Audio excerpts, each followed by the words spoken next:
So right now, actually, I'm working on a subcontract with Cornell on this very large SCRI project that Terrence Robinson is leading. If you're interested, you can go to pacman.extension.org and find out about that project. But we like to say that apple crop load management is probably the most important spray. In other words, your thinning spray that you'll do all year. Forget the insecticides, forget the fungicides. That stuff's all easy. Doing your chemical thinning and getting the appropriate crop load is probably the thing that's going to affect your profit the most, and probably one of the more difficult things. So over the years, thanks to Dwayne Green, who came up with this fruitlet growth rate model, and just briefly, I'm not going to tell you all about what the fruitlet growth rate model is, but I've been using it to measure fruits. I've been focusing on Gala, Fuji, and Honeycrisp, because those are the three most popular apple varieties right now. Forget Macintosh, forget McCown, forget Cortland. No money in those, but there is money in these other three apples. I'm not sure it's worth taking the time to do crop load manage on those apples, but he's gonna. Anyways, I'm just kidding. You know me, I kid a lot. But I've been working with Gala, Fuji, and Honeycrisp. I've been marking clusters in the commercial blocks, or actually been mostly working in my blocks. In the spring, measuring the fruitlets as they're growing and trying to predict fruit set. And have been pretty successful with that. Getting growers to do that, however, has been more difficult. As some of you may know that I've worked with trying to get you to do that. So what's coming on the scene now, rather than have to measure the fruits and enter the data manually with a caliper or whatever and marking all these clusters, I started, in this whole group, this Pac-Man group, is also using robots and trying to develop the visualization of the canopy and what's in the canopy in terms of fruits is becoming very kind of the end thing to be working on in this field in terms of precision crop load management. And here on your handouts, I've been working with several of these companies over the past year or two, and then Paul's going to talk a little bit about the collaboration we got going with Carnegie Mellon on this. But I wanted to point out, this year I was working with Farm Vision Technologies. Paul, can I have the T thing? This is a unit that they will sell this. They rent or lease it. This is the unit they're using though to visualize the canopy. Okay, it consists of a very accurate GPS unit, a cell phone with their app on it, an Android cell phone with their app on it. It's got a battery pack down here. And how this works is basically I can scan the canopy. There's what kind of camera is this? Multi 3D camera? It's a stereo. Stereo camera. Same thing as CD. Yeah. Stereo's 2D. No, 3D. Stereo's 3D? No, it's If not. You see one eye is 2D. Two-dimensional. Okay, the point is, I can take this now and been working with them. I've got some plots set up here. You maybe see some of these cards on the ground. And for the fruitlet growth rate model, when the apples were small and trying to get an estimate of crop set, I would scan these 5 trees kind of like this in an up and down fashion. Upload the video when I get back to the office to their cloud-based website. And then you can see on your handout the results, kind of what it starts to look like. They can predict, believe it or not. I was skeptical. I haven't evaluated all the data, but it looks pretty close.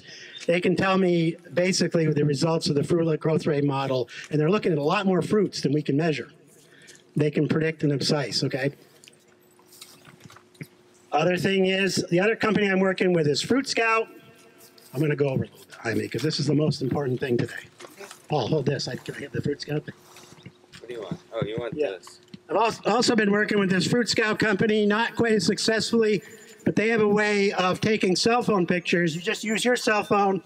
They can measure the trunk, because you know the trunk is kind of a capacity thing about how many apples should be on your trees.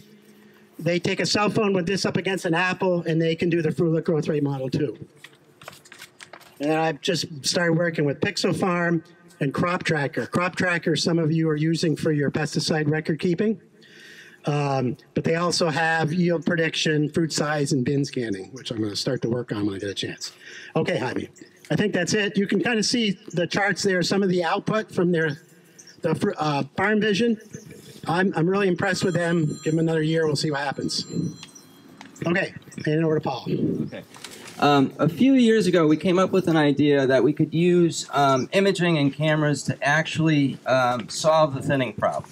There was imaging in larger apples, but that's a much easier problem to solve. So we talked to Carnegie Mellon. I'm from Dan Cooley's lab, I should add that first.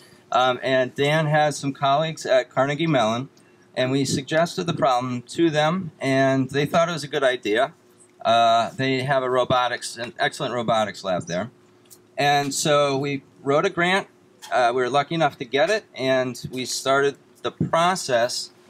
I believe we were the first people to use these tags now that you see everywhere. We didn't come up with the tags. That's from University of Michigan, but we're using them in this regard, and this allows robots to actually be able to see in 3 dimensions in a certain way. And so what we have come up with is similar to what these other groups have done, except it's more precise. So we started off with a big camera, like really big, a few years ago, that would come around on a tractor, basically, and we would hand image the clusters. We were to the point this summer where we've got a handheld camera, kind of like, well, I don't know where John had the little stereo camera, a little bit bigger than that, that he was showing you.